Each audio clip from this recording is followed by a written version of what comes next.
Hello दोस्तों, स्वागत है आप सभी का horror story by Sagar YouTube channel पर। आज मैं आप सभी के लिए लाया हूं कुछ सच्ची और डरावनी कहानी। तो आज की कहानी को शुरू से लेकर अंत तक जरूर सुनिएगा। तो अब बिना समय बर्बाद किए कहानी को शुरू करता हूं। अब क्या रह गया, झुंझलाते हुए कबीर ने कहा। ओए, आइस बॉक्स तो रह ही गया। मृणाल घर की तरफ भागते हुए बोलता जा रहा था, क्योंकि उसे अच्छे से पता था कि रुका तो पिटा, क्योंकि उसकी वजह से पहले ही देर चुकी थी। साहिल, मृणाल, कबीर, दीपक और विवेक 5 पंचों की पक्के वाली दोस्ती है, जिन्हें घूमने फिरने मौज मस्ती का बड़ा शौक है। जब भी व्यस्त जीवन से जरा सा भी समय मिलता, सब के सब बड़ी कार में एक साथ सवार होकर निकल जाते। आज भी उन्होंने शहर से दूर स्थित जयति रिसोर्ट में 2 दिनों की ट्रिप प्लान की है, जिसके लिए शाम के समय सब मृणाल के घर इकट्ठा होकर एक साथ ही निकलने का प्लान था।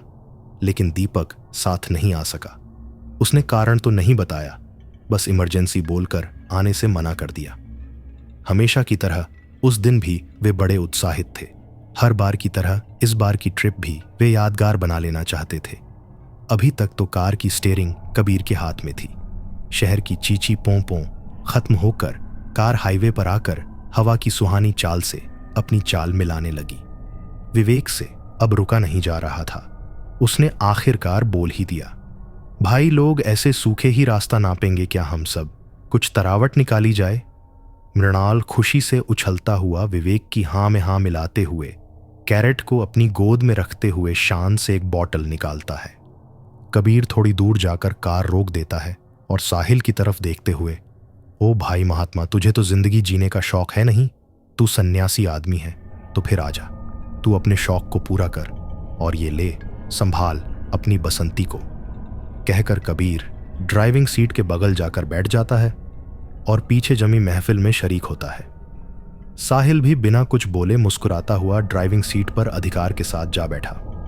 अपने इष्ट आराध्य हनुमान जी महाराज को नतमस्तक हो कार की कमान अपने हाथ में ले लेता है। साहिल स्वभाव से शांत और प्रकृति प्रेमी है।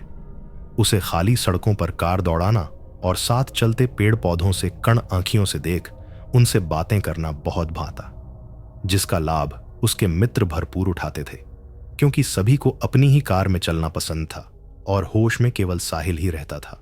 हर ट्रिप पर मात्र सब मौज मस्ती खाने पीने के लिए जाते, जबकि साहिल प्रकृति के करीब की शांति को महसूस करने और प्रकृति के सौंदर्य को कैमरे में कैद करने ही सबके साथ आता था। अचानक विवेक चिल्लाने लगा, यार, इस कमीने मृणाल पर भरोसा करना मतलब अपने सर पर कुल्हाड़ी मारना है। अरे हुआ क्या? कबीर पलट कर पूछता है।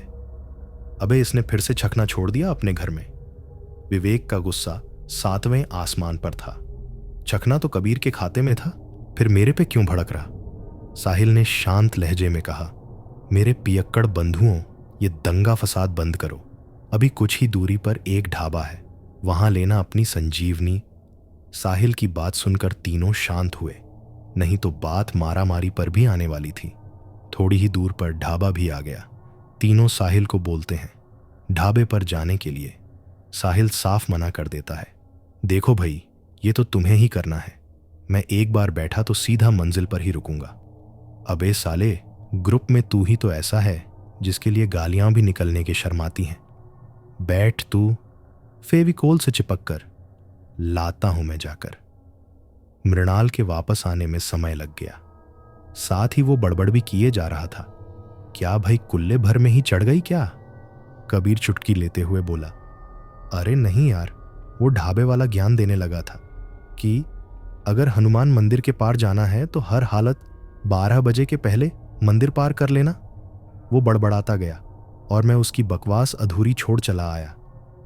पता नहीं क्या दिक्कत है इन्हें। भाई ढाबा है, ढाबा चलाओ, किसी की यात्रा में क्यों दखल देते हो?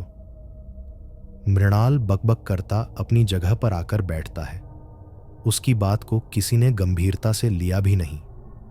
साहिल ने फिर से कार को बड़े प्यार से स्टार्ट किया और अपनी पसंद के पुराने गानों की धुनों में खो गया। साहिल के अतिरिक्त बाकी तीनों ने अपने गले को तर करते हुए बुद्धि और जुबान को अलहदा खुराक दे दी थी। अच्छी बुरी सबके दिल की बातें बाहर निकल कर आ रही थीं। साहिल सबकी बातें सुनकर बस मजे लिए जा रहा था। सफर यूं ही चलता रहा। सबके सब अपनी दुनिया में मस्त थे, अपनी अपनी हेकड़ी हाँकने में लगे थे। सबकी अपनी डफली, अपना राग चल रहा था। तभी कबीर अपनी लड़खड़ाती जुबान में, अरे अभी याद आया, वो ढाबे वाला सच बोल रहा था। तुम सबको पता भी है, सच में रास्ते में एक बड़ा हनुमान मंदिर आता है। सब तो कहते हैं वो बड़ा सिद्ध मंदिर है। जब उनके दर्शन करते हुए निकलो तो सफर अच्छा गुजरता है, नहीं तो देर रात इस हाईवे से गुजरने वाले के साथ अनिष्ट ही होता है। क्या बकवास है ये। दर्शन करना न करना अलग की बात है, वो अपनी श्रद्धा पर निर्भर करता है। लेकिन दर्शन न करने से आगे का सफर गड़बड़ हो, ये सब भ्रांतियां हैं। विवेक पूरी तरह कबीर की बात का खंडन करता है। भाई, मैं माजक नहीं कर रहा हूं। मेरे कुछ परिचितों ने ऐसे बहुत से किस्से सुनाए हैं जिनसे इस बात की प्रामाणिकता सिद्ध होती है। सुनो, एक वाकया ऐसा था कि एक ट्रक वाला था, उसने अच्छे से चढ़ा रखी थी। देर रात वो इसी हाईवे से गुजर रहा था। कहते हैं कि एक साये ने उसको रोकने का प्रयास किया और लिफ्ट मांगी। पहले से सचेत ड्राइवर ने लिफ्ट नहीं दी। उसको इस बात का एहसास था कि वह भूतिया साया है, इसलिए सीधा उसके ऊपर ट्रक चढ़ाते हुए निकल गया। परिणाम, ट्रक के ड्राइवर समेत परखच्चे उड़ चुके थे। कबीर अपनी बात पूरी करता है कि बाकी दोनों की हंसी गूंज गई। मृणाल हंस हंस के पागल हुआ जा रहा था। अरे भाई, जब वो मर ही गया था तो बताया किसने की? उसे साय ने खदेड़ कर मारा और पेट पकड़कर बड़ी देर तक हंसता रहा। हंस लो तुम सब, लेकिन मैं मजाक नहीं कर रहा। उसका सहायक नींद में था, जो उस समय महज घायल ही हुआ था। दम तोड़ने से पहले स्पष्ट तो नहीं, लेकिन ऐसा ही कुछ संकेत उसने दिया था। अबे तेरा वो क्या कहते हैं, हाँ, संकेत ही दिया था ना उसने, न कि रिपोर्ट बना कर दी थी। अभाई नशे में ऐसे हादसे होते रहते हैं, उसमें कोई साया वाया का हाथ नहीं होता। इस बार विवेक ने उसका माजक बनाया। क्यों उसका माजक बना रहे हो? लड़कों, ऐसा भी हो सकता है, कोई बड़ी बात नहीं। होने को तो कुछ भी हो सकता है। क्या पता सच में कोई दिखा हो, भले ही वो साया ना हो जिसके डर से वो हादसा हुआ हो। साहिल कबीर का साथ देते हुए उसके पक्ष में बोलता है। सुना भाई, और सुना क्या क्या, और कहानी है अभी तेरी तिजोरी में। वैसे भी अभी तो 8 ही बजे हैं, मुश्किल से 2 घंटे बाद हम रिसॉर्ट में होंगे। उससे पहले तू भी उगल ले सारी कहानियां। भाई, 1 मिनट के लिए कार किनारे पर लगा दे, बड़ी जोर की आई है। अचानक मृणाल साहिल को संबोधित करते हुए कहता है। मृणाल को नीचे उतरने और वापस आने में मात्र 2 मिनट ही लगा होगा। गहरी काली रात, उस पर ठंडी हवा का झोंका। साहिल कार स्टार्ट करने ही वाला था कि पिछली सीट के कांच पर किसी ने, सब एक साथ चौंक गए। कौन है बे? ध्यान से देखा तो सुंदर सी 23 या 24 वर्षीय एक नवयुवती थी। उसने विनती की कि मेरी स्कूटी खराब हो गई है, उसे आगे कुछ ही दूरी तक ही जाना है, यदि आप लोग लिफ्ट दे देते तो बड़ी कृपा होती।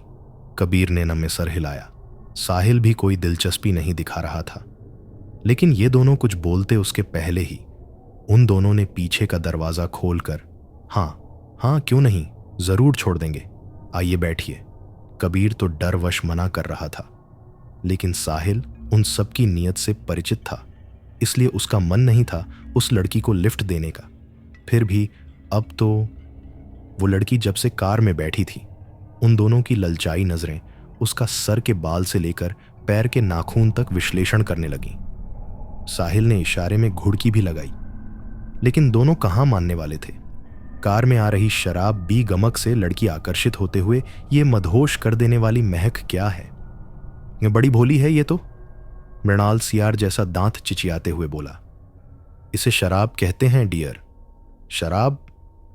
शराब मुझे भी मिलेगी क्या? हाँ, क्यों नहीं प्रिय, ये लो। विवेक उसकी तरफ बॉटल बढ़ाते हुए बोला। ऐसे नहीं, मेरे हाथ में दे दो। उस लड़की ने दोनों हथेली को जोड़ कटोरे नुमा बनाकर उसी में शराब लेकर चपड़ चपड़ चपड़ जीभ से चाट कर पीने लगी। कबीर को उसकी ये छपछपाहट अजीब लगी। उसने पलट कर देखा तो मुंह से चीख निकल गई। उतार इसको, ये चुड़ैल है, चुड़ैल। मृणाल ने भी उसकी खुरदरी हथेली पर पहने नाखून और पैरों में लगे अनगिनत कीलों को देख लिया। फौरन उसने दरवाजा खोलकर उसे चलती कार से बाहर धक्का दे दिया। वो लड़की कार के पीछे घिसटते हुए भाग रही थी, भर्राई आवाज में, अरे रुक जाओ, दे दो थोड़ा सा और बहुत स्वाद है, कहती वहीं सड़क पर कांच सी पिघलकर फैलती हुई गायब हो गई। अब तो सबकी हालत खराब चुकी थी। विवेक कबीर को कहता है, यार तूने सच ही कह रहा था, तेरी बात का हमने माजक बनाया। बता भाई, वो मंदिर कहाँ आता है? हम भी दर्शन कर ही लेते हैं। वैसे अभी समय तो 12 नहीं बजे हैं, फिर भी कौन कहता है समय नहीं हुआ भाई, एक बार घड़ी तो देख, रात के 12 बज रहे हैं, साहिल कहता है। अबे ये कैसे, अभी आधे घंटे पहले तो भाई यहाँ पल पल का पता नहीं, और तू घंटे में बात कर रहा है। अब तो सबकी हालत खराब हो गई, साहिल सबको ढांढस बंधवाते हुए। कोई बात नहीं, घबराओ मत, बस कुछ ही देर में हम मंजिल पर होंगे। साहिल ने कार की रफ्तार बढ़ा दी। अचानक खट खट खट करके कार रुक गई। सब एक साथ चिल्लाए, भाई अब क्या हुआ? सामने देखो, संतोष ने इशारा किया।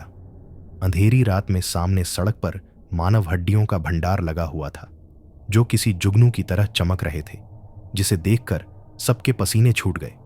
देखते ही देखते उन हड्डियों में से हजारों की संख्या में चमगादड़ निकलते हैं और कार के चारों तरफ मंडराने लगते हैं। ये सब देख विवेक बुरी तरह डर गया था। साहिल ने सबको शांत रहने की हिदायत दी। अब तक कुछ चमगादड़ पता नहीं कैसे कार के भीतर भी घुस गए थे, जो सबके सर के चारों तरफ मंडराने लगे। उनकी खून सी लाल आंखें देखकर दिल दहल जा रहा था। ऐसा लग रहा था मानो वो शरीर का खून चूस ले रहे हैं। साहिल अभी भी सबको संयत होकर बिना डरे बैठने का इशारा करता है। कबीर प्रश्नवाचक नजरों से साहिल को देखता है। यार तुम सब पागल हो, क्या मरना है यहाँ? इससे तो अच्छा है यहां से भाग लो, चाहे आगे या पीछे। विवेक पसीने में तरबतर घबराते हुए बोला। साहिल मना भी करता है, उसके बावजूद भी वह कार का दरवाजा खोलकर बाहर निकल जाता है। उसका निकलना क्या कि चमगादड़ों के झुंड का उससे बुरी तरह चिपटना क्या। सामने पड़ी हड्डियों में खिखियाने की डरावनी आवाजें आने लगीं। जुगनू सा प्रकाश अब विस्तृत होने लगा। चारों तरफ कोहरे की सी धुंध ने घेरा बना लिया था। चमगादड़ों का झुंड विवेक को उनके सामने ले जाकर पटक देते हैं। विवेक बुरी तरह चीख रहा था, बचाओ बचाओ। मृणाल से रहा न गया। वो विवेक को बचाने के लिए दरवाजा खोलने ही वाला था कि साहिल ने तीखी चेतावनी दी, अगर विवेक जैसी हालत खुद की करवानी है तो बेशक कार से नीचे उतर जाओ, क्योंकि ये सब रोक पाना हम में से किसी के भी वश में नहीं है। मृणाल फिर से वापस बैठ जाता है। कबीर फिर से साहिल को देख हैरत में था कि वो इतने विश्वास से ये सब कैसे बोल रहा है। तभी विवेक की जोर की चीख सुनाई दी। उन सबके सामने ही उनके दोस्त को बुरी तरह नोच खचोट दिया उन हड्डियों के ढेर ने। तभी वो लड़की भी आ जाती है। वो पगलाई सी विवेक के बहते खून को चपड़ चपड़ चपड़ चाटने लगती है। उसी के साथ और भी लोग, जो बेडौल भद्दे कुत्ते की तरह जीभ बाहर निकालकर लार टपकाते विवेक पर टूट पड़ते हैं। साथ ही ये भी बोले जा रहे थे, हम इसमें वो बात नहीं कल मोटरसाइकिल वाले की थी। इस बीच वो हड्डियों का भंडार विलुप्त हो चुका था। ऐसा लग रहा था मानो साहिल उन हड्डियों के गायब होने का ही इंतजार करता। उसने एक रफ्तार में कार को भगाया। कार को जाता देख हजारों हाथ कार को थपथपाने लगे, आगे पीछे चिपट रहे थे। कार की छत पर भारी पत्थर जैसे वजन के कूदने से कार के अंदर छत धंसती जा रही थी। फिर भी साहिल ने कार नहीं रोकी और तेज रफ्तार कार जाकर एक पेड़ से टकरा गई। कार के बुरी तरह परखच्चे उड़ चुके थे। बिखरे कांच के टुकड़े उसकी विभत्सता को बयां करने के लिए काफी थे। टकराना ही सबकी समझ में आया था और सामने हनुमान जी महाराज का मंदिर। सुबह के अखबार में खबर छपी थी कि जयती हाईवे पर भयानक हादसा। दुर्घटनाग्रस्त कार में सवार 2 नवयुवकों मृणाल और कबीर को गंभीर अवस्था में अस्पताल में भर्ती करवाया गया है, जबकि एक नवयुवक, जिसकी पुष्टि विवेक के नाम से हुई है, का शव बुरी तरह क्षत-विक्षत अवस्था में दुर्घटनाग्रस्त कार से कुछ मीटर की दूरी पर मिला। जब कबीर को होश आया तो वह हॉस्पिटल के बिस्तर पर था। डॉक्टरों के मुताबिक पूरे 1 सप्ताह बाद उसे होश आया था। उसके घर वालों की खुशी का ठिकाना नहीं था, जबकि इधर मृणाल अभी भी कोमा में ही था। कबीर साहिल को लेकर चिंतित था। उसने अपने परिवारजनों से जानने का प्रयास भी किया, लेकिन सबने अभी आराम करो, बाकी कुछ मत सोचो बोलकर उसे शांत करवा देते। उसके होश में आने की खबर पाकर दीपक भागा हुआ आता है। ये क्या हो गया कबीर? चंद दिनों में हमने कितना कुछ खो दिया है, लेकिन मुझे इस बात की बहुत खुशी है कि कम से कम तुझे तो होश आया गया। मुझे तो लगा था जैसे मेरे सारे दोस्त मुझसे रूठ जाएंगे, कहकर दीपक फफक कर रो पड़ा। दीपक, साहिल कैसा है? कोई मुझे उसकी खैरियत नहीं बता रहा है। इस अखबार में भी 3 लोगों का जिक्र है, साहिल का तो कहीं नाम ही नहीं। सामने की टेबल पर पड़े हुए पुराने अखबार को दिखाते हुए कबीर ने सीधा सा प्रश्न दीपक के सामने रखा। दीपक आश्चर्य से, क्या क्या कहा तूने साहिल? और वो भी तुम सबके साथ? हाँ, हमेशा की तरह कार वहीं तो चला रहा था। क्या बकवास कर रहे हो? बकवास नहीं दीपक, और न ही मैं बेहोशी में बोल रहा हूं। फिर कबीर ने सारी घटना की जानकारी दीपक को दी। अच्छा, तुम सबके साथ मेरे ना आने का कारण तुम्हें पता है क्या? नहीं, तूने तो इमरजेंसी बोलकर आने से मना कर दिया था, और अच्छा भी तो हुआ भाई, कम से कम तू तो बच गया। पता नहीं कबीर मैं बच गया या बचाया गया। भाई साहिल हमारा सच्चा दोस्त था और रहेगा भी। मतलब ये कि जिस दिन हमें ट्रिप पर निकलना था, उसके एक दिन पहले उसे मोटरसाइकिल से किसी काम से शहर से बाहर जाना था, वो भी जयती हाईवे से ही। उसे जाने में थोड़ी देर हो गई थी, फिर भी काम ज़रूरी था। ट्रिप की वजह से सुबह वापस भी आना था, इसलिए वह रात में ही काम निपटाने के लिए निकल गया। लेकिन होने को कुछ और ही मंजूर था। उसका बड़ा भयानक एक्सीडेंट हो गया। जब उसे अस्पताल लाया गया, उसके पहले ही वह, अब इत्तेफाक कहो या उसके शव की बरामदी के लिए मुझे ही बुलवाया गया, क्योंकि अंतिम बार उसने फ़ोन पर मुझसे ही बात की थी। मैं तुम सबको बिना बताए ही वहां चला गया, जिससे उस दिन मैं सबके साथ नहीं आ सका। कहते कहते दीपक का गला रुंध गया। कबीर की आंखों से भी अश्रुधारा बह चली और बार बार उसे साहिल की सादगी याद आती रही। तो यहाँ खत्म होती है आज की पहली कहानी। चलिए सुनते हैं आज की दूसरी कहानी। कहानी की शुरुआत होती है श्रुति से, जो कि रामपुर गांव की रहने वाली सीधी साधी सी एक लड़की है। अपने माता पिता से दूर शहर में पढ़ने के लिए आई हुई वो बेहद होनहार स्टूडेंट होने के साथ साथ उसके अच्छे स्वभाव का लोगों पर काफी अच्छा असर पड़ता है। कॉलेज का फाइनल ईयर था, एग्जाम खत्म हो चुके थे। श्रुति काफी फ्री थी। फिलहाल उसके माथे पर पढ़ाई को लेकर किसी भी प्रकार की कोई चिंता नहीं थी। एग्जाम के कुछ दिनों बाद श्रुति वापस रामपुर जाने को तय करती है। अपने माता पिता से मिलने, पुराने बंधुओं से मिलने उसे अपने गांव से दूर शहर पर आना बिल्कुल पसंद नहीं था। पढ़ाई के चलते मजबूरन उसे गांव से दूर शहर आना पड़ा। देखा जाए तो शहर में उसने काफी दोस्त बना लिए थे, जो कि उसकी अच्छे से हेल्प भी किया करते थे। पढ़ाई में हर तरह से वे श्रुति की मदद किया करते थे। श्रुति के दोस्तों ने मिलकर श्रुति के लिए फ्लाइट से अपने गांव रामपुर जाने का बंदोबस्त किया था। क्योंकि श्रुति इससे पहले कभी भी फ्लाइट में नहीं गई थी, तो वह अपने इस नए एडवेंचर को लेकर काफी एक्साइटेड थी। आखिरकार वो दिन आ ही गया जब श्रुति पहली बार फ्लाइट से गांव जा रही थी। उसे बहुत ही अच्छा लग रहा था। बार बार खिड़की के बाहर दूर गगन पे तो कभी नीचे देखती, कभी दाएं बाएं, उसे काफी अच्छा महसूस हो रहा था। श्रुति अभी फ्लाइट में ही थी कि अचानक से बहुत ही जोरों की बरसात शुरू हो जाती है। एकाएक देखते ही देखते वेदर काफी खराब हो जाता है। एक अनाउंसमेंट सुनाई पड़ती है कि वेदर ज्यादा खराब होने से उन्हें पास ही के शहर में लैंडिंग करनी होगी। उनके आधे पैसे लौटा दिए जाएंगे। ये सुनते ही मानो श्रुति बिल्कुल हैरान परेशान हो जाती है। उसे कुछ समझ में नहीं आ रहा था कि वह क्या करे। देखते ही देखते फ्लाइट विष्णुपुर में लैंड होता है। जैसे तैसे श्रुति पेपर वर्क कंप्लीट करके एयरपोर्ट से बाहर निकलती है। फिर वहां से वह रामपुर के लिए जाने वाली ट्रेन से सफर करने का तय करती है। कुछ ही किलोमीटर की दूरी पर एक रविपुर नाम का स्टेशन था। लोगों से पूछताछ करने के बाद श्रुति को पता चला था और वह बड़े आराम से ट्रेन से अपने गांव जा सकती थी। स्टेशन के अंदर आने के बाद श्रुति बड़बड़ाते हुए, इससे अच्छा तो यही होता कि मैं डायरेक्ट ट्रेन ही कर लेती, कम से कम इतनी तकलीफ ना होती। मुझे कितनी हैरेसमेंट हुई है, यही सब सोचते हुए वह स्टेशन में जाकर एक बेंच पर बैठ जाती है और ट्रेन का आने का इंतजार करने लगती है। सामने से एक बूढ़ी औरत श्रुति की तरफ आती हुई दिखाई देती है और कहती है कि बेटी चाय पियोगी, इस बरसाती मौसम में चाय पीने से कुछ आराम आएगा। श्रुति उनकी बातों को खुशी खुशी मान लेती है और उनसे चाय खरीद लेती है। चाय पीने के बाद श्रुति काफी फ्रेश फील कर रही थी। देखते ही देखते ट्रेन आ जाती है और अपने टिकट के अनुसार बताए गए सीट नंबर पर जाकर वो बैठ जाती है। श्रुति देखती है कि सामने एक औरत बैठी हुई है और उसके 2 बच्चे हैं, एक लड़का लड़की, एक आदमी बैठा हुआ, शायद उसका पति है। देखकर तो ऐसा ही लग रहा था उसे। श्रुति के सर के ऊपर वाले सीट पर एक लड़का बैठा था जो कि श्रुति को घूरे जा रहा था। श्रुति को मन ही मन गुस्सा आ रहा था।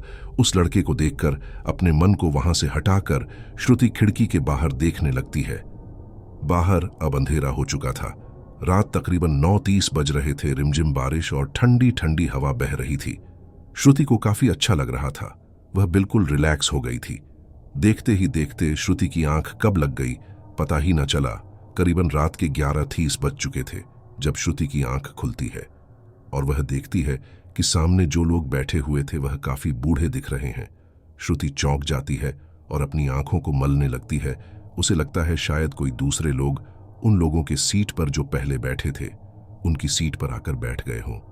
श्रुति की नजर अचानक से बैठी उस महिला के साड़ी पर पड़ती है जो कि वही सेम साड़ी थी जो पहले उस औरत ने पहन रखी थी। उस वृद्ध महिला का चेहरा बिल्कुल गला हुआ अजीब तरीके का था, मानो उसके चेहरे पर जैसे फंगस लग गई हो। श्रुति उसे देखकर बहुत डर जाती है। उसे लगता है शायद उसे कोई बीमारी हो गई है। श्रुति अच्छे से अपने दिमाग में जोर देकर मन ही मन सोचती है कि शायद कहीं उसका भ्रम तो नहीं। श्रुति अभी उनसे कुछ पूछने ही वाली होती है कि उसे पीछे से टीसी आवाज लगा देता है। श्रुति अपना टिकट टीसी को दिखाती है और वह वहां से चला जाता है। श्रुति अब अपनी बात को आगे बढ़ाते हुए कहती हैं कि क्या आप लोग किसी स्टेशन से थोड़ी देर पहले ही उठे हो? क्या यहां पहले कोई और बैठा था ना? क्या वे लोग चले गए? श्रुति की इस सवाल पे कोई तस से मस तक नहीं होता है। सब एकटक श्रुति को देखे ही जा रहे थे, जैसे कि वह कोई इंसान न हो कि कोई एलियन हो। श्रुति को बहुत अजीब लगता है। वह उठकर आगे की तरफ बढ़ने लगती है। मन ही मन सोचती है कि यह सब क्या हो रहा है। बड़े अजीब लोग हैं, कैसे घूरे जा रहे हैं। मैंने तो कोई गलत सवाल नहीं पूछा, छोड़ो मुझे क्या। आगे बढ़ते हुए वह बाहर निकलने के दरवाजे के पास जाकर खड़ी हो जाती है। श्रुति को खड़े हुए कुछ ही मिनट्स हुए थे कि अचानक से उसके कानों पर एक बहुत ही विचित्र सी आवाज सुनाई पड़ती है, जैसे कोई किसी को आगाह कर रहा हो। किसी आदमी की आवाज थी जो कि कह रहा था, भागो सभी, कोई भागो, वह आ रहा है, छुप जाओ, जल्दी से छुप जाओ। अगर उसने किसी को देख लिया तो वह उसे मार देगा। एक पल एती को लगा कि कुछ नहीं, शायद यह उसके दिमाग का खेल है, वह थक चुकी है। पर वापस से वह आवाज इस बार साफ साफ सुनाई दे रही थी।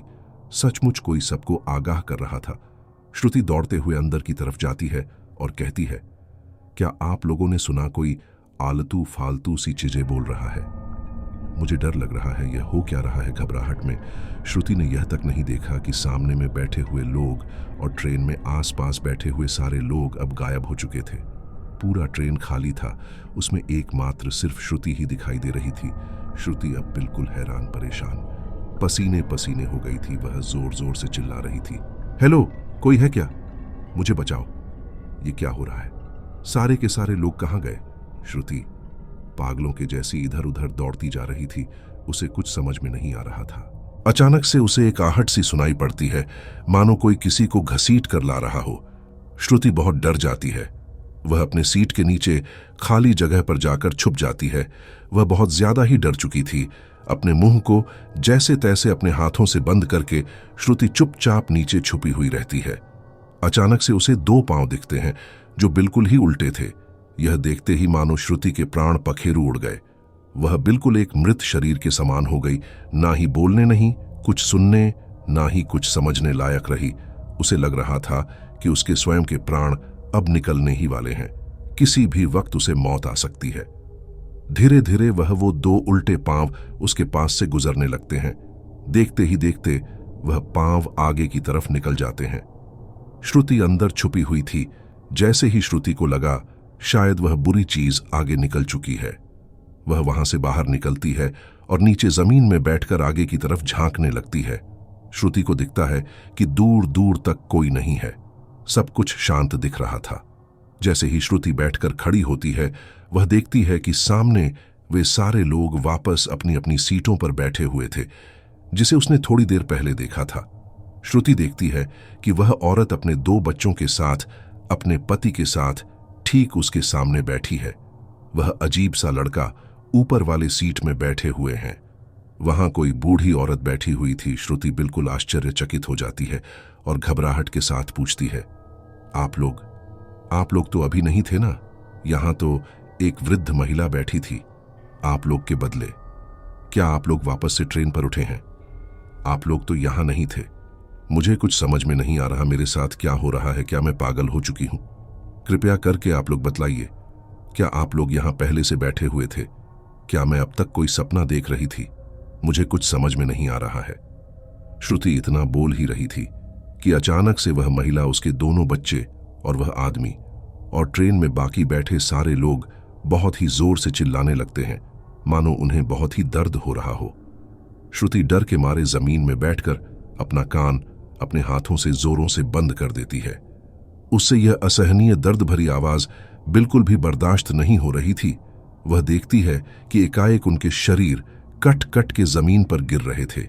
वह नजारा इतना भयंकर था कि श्रुति को मानो अटैक सा आ गया हो और वह तुरंत वहीं जमीन पर बेहोश हो जाती है। थोड़ी देर बाद श्रुति की आंखें खुलती हैं। उसके शरीर में बिल्कुल ही जान नहीं थी। अपने आप को जैसे तैसे उठाकर वापस अपनी सीट पर बैठती है। उस वक्त उसे ट्रेन में कोई भी नजर नहीं आ रहा था। ट्रेन बिल्कुल खाली था। खिड़की के बाहर श्रुति को दिखाई देता है कि उसका स्टेशन, उसका गांव रामपुर अब आने ही वाला है। ट्रेन रामपुर स्टेशन पर आ जाती है। प्लेटफार्म में ट्रेन रुकती है। श्रुति जैसे तैसे अपने सामान को उठाकर ट्रेन से निकलने के लिए आगे की तरफ बढ़ती है। जैसे ही वह अपना कदम दरवाजे के बाहर रखती है, तभी उसे मानो एक बहुत ही जोरों का झटका लगता है और वापस वह ट्रेन के अंदर चली जाती है। श्रुति को बहुत ज्यादा हाथों में दर्द होने लगा था, मानो जैसे उसने नंगी बिजली की तार को छू लिया हो। इतना जबरदस्त झटका था वो। श्रुति दर्द से कहर रही थी। देखते ही देखते ट्रेन वापस से चलने लगती है और श्रुति की आंखों के सामने से उसका अपना गांव, अपना घर दूर निकलता हुआ दिखाई देने लगता है। श्रुति को बर्दाश्त नहीं हो रहा था। वह पागलों जैसी दर्द में जोर से चिल्लाने लगती है, कौन है? क्या हो रहा है? ये सब कौन कर रहा है? ये आखिर चाहते क्या हो तुम लोग? अगर मुझे मारना ही है तो मार दो, लेकिन ऐसे तड़पा कर क्या फायदा? श्रुति यह सब रोते हुए चिल्लाते हुए बोल रही थी कि अचानक से श्रुति को वही बच्चा दिखाई देता है जो पहले अपनी मां के साथ बैठा हुआ था। वह श्रुति के पास आता है। वह बच्चा श्रुति के पास आकर कहता है कि अब वह भी नहीं बचेगी। कुछ मिनटों के बाद वह भी उनके जैसी हो जाएगी। श्रुति बिल्कुल डर जाती है और पूछती है कि तुम क्या कह रहे हो? कौन मारेगा मुझे और क्यों मारेगा मुझे? मैंने तो किसी का कुछ भी नहीं बिगाड़ा। मैं तो अपने गांव जाने के लिए इस ट्रेन को पकड़ा था। वह बच्चा श्रुति से कहता है कि आज से 20 साल पहले यह ट्रेन उसी प्लेटफार्म से रवाना हुई थी जहां से आपने यह ट्रेन लिया था। अपने पूरे परिवार के साथ इस ट्रेन पर सवार था। बाकी बहुत सारे लोग इस ट्रेन पर थे। ट्रेन जैसे ही स्टार्ट होती है, कुछ ही मिलों का सफर तय करने के बाद हमें यह पता चलता है कि ट्रेन पर डाकुओं ने हमला कर दिया है और सभी के जेवरात, पैसे लूट रहे हैं। ट्रेन में अफरा तफरी का माहौल मच गया था। सभी लोग इधर उधर भाग रहे थे। चेनें खींचकर ट्रेन को रोकने की कोशिश की जा रही थी, पर ट्रेन नहीं रुक रही थी। बाद में पता चला कि डाकू ने ड्राइवर को मारकर बाहर फेंक दिया था और उनके साथी ही ट्रेन को चला रहे थे। उनमें से उनका सरदार भीमसेन, जो कि बहुत ही बदमाश और बहुत ही क्रूर आदमी था, उसने सभी लोगों के गहने, यहां तक उनकी जरूरी चीजें, पैसे, सभी कुछ लूट लिए थे और अपने साथियों के साथ मिलकर अपनी तलवारों से सभी लोगों को काटते और मारते जा रहे थे। उसने बड़ी निर्दयता के साथ सभी की हत्या कर दी, बच्चों तक को नहीं छोड़ा। सभी कोई चीखते चिल्लाते रहे और किसी के भी जान को बख्शा नहीं गया। पर ट्रेन में तकनीकी खराबी होने के कारण ट्रेन का इंजन बिगड़ गया था। लाख कोशिशों के बावजूद भी ट्रेन नहीं रुकी और जाकर झीलमती नदी में गिर गई। यह नदी रामपुर से बस कुछ ही मीटर की दूरी पर था। देखते ही देखते पूरे ट्रेन ने जल समाधि ले ली। उन डाकुओं का इरादा पूरी ट्रेन लूटने का था, क्योंकि उन्होंने इस बोगी से शुरुआत की थी। इस बोगी के लोगों को तो वह पहले ही मार चुके थे, और बाकी यात्री जो बाकी बोगी में बचे हुए थे, उनकी भी जान इस नदी में डूबने के कारण हो गई। आपने जिस स्टेशन में रुककर इस ट्रेन का आने का इंतजार किया था, दरअसल यह ट्रेन सिर्फ उन्हीं लोगों को दिखाई देती है जो रामपुर जाने के लिए उठते हैं। यह ट्रेन किसी को नहीं दिखाई देती, शिवाय रामपुर जाने वाले यात्रियों को। वह उन हर एक यात्रियों को जान मार देते हैं जिनकी मंजिल रामपुर गांव होती है। आपने जिस उल्टे पैरों को आते हुए देखा था, वह और कोई नहीं, उनका सरदार भीमसेन ही था, जो आज भी हमें मार रहा है। वह आज भी सभी को मारता है। उसकी आत्मा को मुक्ति नहीं मिली, साथ ही साथ हमारी आत्मा भी आज तक भटक रही है। श्रुति को मानो सांप सूंघ गया हो। उसे अपनी मौत अब अपने सामने दिखाई दे रही थी। उसे कुछ समझ में नहीं आ रहा था कि वह क्या करे। वह उस बच्चे से पूछती है, क्या इस चीज का कोई हल नहीं है? क्या इस चीज को रोका नहीं जा सकता है? आर उस बच्चे ने ना में सर हिलाया, और देखते ही देखते श्रुति की आंखों के सामने से ओझल हो गया। श्रुति अब बहुत ज्यादा घबरा गई थी। उसे कुछ समझ में नहीं आ रहा था। सोचने समझने की शक्ति तो पहले ही खो हो चुकी थी। वह एक भूत बनकर एक सीट पर जाकर बैठ जाती है और अपने माता पिता को याद करने लगती है। श्रुति का मोबाइल फोन ट्रेन में आने के बाद से ही स्विच ऑफ हो गया था। लाख ऑन करने के बावजूद भी ऑन नहीं हुआ था। श्रुति काफी मायूस हो चुकी थी। उस वक्त उसे लगा था शायद उसका फोन खराब हो गया है। वह वापस अपने फोन को स्टार्ट करने का ट्राई करती है, पर फोन ऑन ही नहीं हो रहा था। उसने जोरों से फोन को पटक कर अपने नजरों से दूर कर दिया।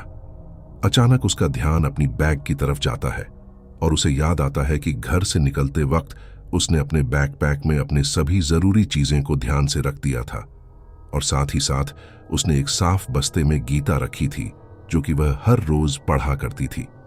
श्रुति को मानो एक उम्मीद की किरण नजर आई। उसने जल्दी से अपने बैग को खोला और उस बस्ते से गीता को बाहर निकाला और उसे अपने सर से लगाकर प्रणाम करने लगी। वह ईश्वर से प्रार्थना करने लगी थी, अब वही उसे बचाए और वही उसे रास्ता दिखाए।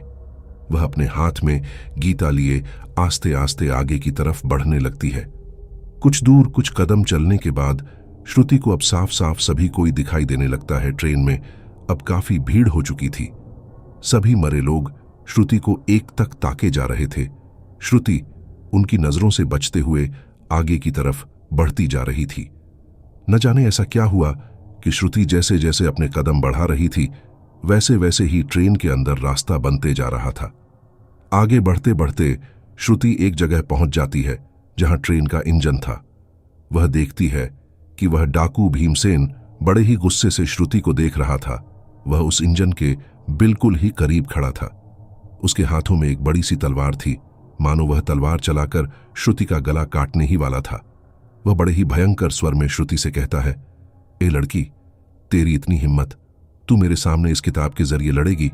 चल फेंक इसे, नहीं तेरा गला यही काट कर रख दूंगा। श्रुति काफी डर रही थी, पर उसे एक बात का अंदेशा हो गया था। मानो या ना मानो वह डाकू पवित्र गीता की किताब को देखकर घबरा रहा है, डर रहा है, मानो उसे कुछ घबराहट सी हो रही थी। इस बात का फायदा उठाते हुए श्रुति दबदबाते हुए स्वर से कहती है कि भीमसेन, तुम्हारी क्रूरता के कारण कई निर्दोषों की जान गई। बेहतर यही होगा तुम अब यहां से चले जाओ, वरना ईश्वर तुम्हें माफ नहीं करेंगे। वह तुम्हें नरक की अग्नि में ढकेल देंगे। यह सुनते ही मानो भीमसेन के बदन में आग लग जाती है और वह बड़े ही भयानक आवाज में चिल्लाने लगता है। उसकी आवाज से सारा ट्रेन गूंज उठा था। श्रुति डर के मारे थर थर कांप रही थी, पर साथ ही साथ वह अपने भगवान गीता को जोर से अपने बाजुओं में पकड़े हुए थी। वह गीता खोलती है और उसमें से एक अध्याय को पढ़ने लगती है। उसके उस अध्याय के पाठ करने से भीमसेन मानो पागल हो रहा था और जोर से चिल्ला रहा था। उसे बिल्कुल भी बर्दाश्त नहीं हो रहा था। वह कभी गायब होकर कहीं और दिखता, कभी गायब होकर श्रुति के पीछे खड़ा हो जाता, यहां वहां कर रहा था। वह दर्द से छटपटाने लगता है और श्रुति को पाठ करने से रोकने के लिए कहता है। श्रुति पाठ करना नहीं रोकती है, वह अपना पाठ किए जाती है। श्लोक अब बस खत्म होने वाला था। श्लोक पढ़ते पढ़ते श्रुति को पूरे 1 घंटे बीत चुके थे। श्रुति देखती है कि सामने भीमसेन नहीं है, ना ही कोई आत्मा उसे दिख रही है। वह खड़ी हो जाती है और दौड़कर वापस से ट्रेन की अंदर की तरफ भागने लगती है। वह देखती है कि झीलमती नदी सामने ही है। श्रुति घबरा जाती है। उसे लगता है कि उसका बचना मुश्किल है। ट्रेन नदी में गिर जाएगी, जिससे उसकी भी मृत्यु हो जाएगी। देखते ही देखते ट्रेन बड़ी जोरों से नदी में गिरने लगती है। श्रुति बहुत ही जोर से चिल्लाने लगती है। ट्रेन जैसे ही नदी में गिरती है, श्रुति को दिखाई देता है कि सभी मरे हुए लोग नदी के अंदर श्रुति की तरफ बढ़ रहे हैं। श्रुति पहले ही आधी मर चुकी थी, पर वह नजारा देखने के बाद उसकी आंखें कब बंद हो गईं पता ही नहीं चला। थोड़े समय बाद श्रुति की आंखें खुलती हैं।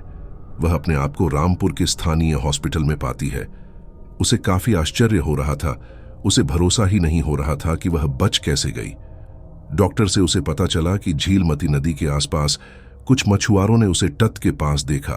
क्योंकि उसकी सांसें उस वक्त तक चल रही थी, वे लोग फौरन उसे अस्पताल ले आए।